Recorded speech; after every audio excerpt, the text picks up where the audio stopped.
जादू ओकरा पर करे ना असर। ए यार बानी छोड़ा लेना कवनो भी कसर, जादू ओकरा पर करे ना असर। पैसा देखवनी सिकड़ी थमवनी बहरी ना निकले ले बंगला से। अरे दादा ए यार एगो माल पटैनी सुनर उहो निकल गइल छुछुनर, ताके ले हंसे ले दिलवे में धसे ले लेकिन का लेकिन बोला तमाल दिन भर ताके ले जंगला से। जियो राजा ताके तो झके तो हमाल रोजा रोजा ताके ले जंगला से, बाकी चुम्मा न देवे ले मंगला से। हमाल दिन भर ताके ले जंगला से, बाकी चुम्मा न देवे ले मंगला से। हाँ तो कहाँ से दी? बाप के नाम कोदो चीना आ बेटा के नाम शत्रुघ्न सिन्हा।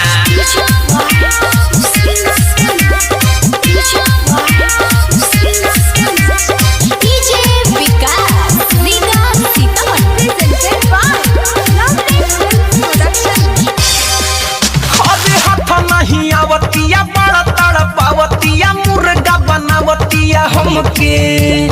गल चिकन आइल बटे उठावा रसाइल बाला चमच चमय ऊपर चमके।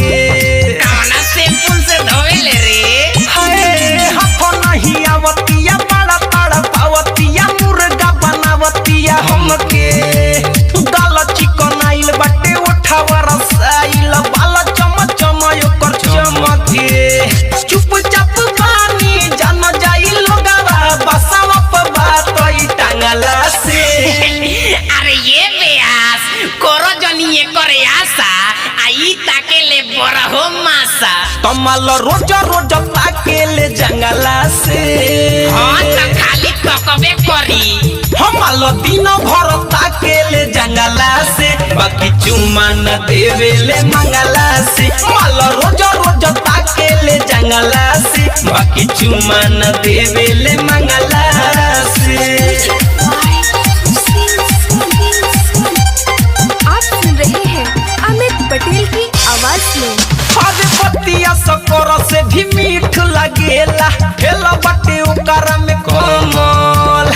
हर गोइल बानी बास न चढ़ी ओकर जवनिया जमल। अरे तो हम ट्राई करके देखी का ओ बतिया सकोर से भी मीठ लगेला, हेला बटे ओकरा में कमल। हर गोइल बानी बास न चढ़ी लगे ओकर जवनिया जमल। फायदा न बाटे अहमित से राय अपनी इज्जतिया ढंगला से। दादा उ खाली तकबे करी का रे, कहियो ठेकी ना का। बाबू ओकर ओसे छोड़ दो। तमाल रोज रोज ताके ले जंगला से।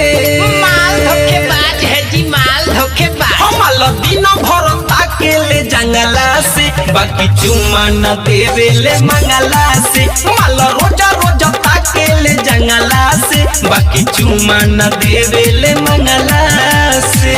बाबू चला घरे गाना खत्म हो गई।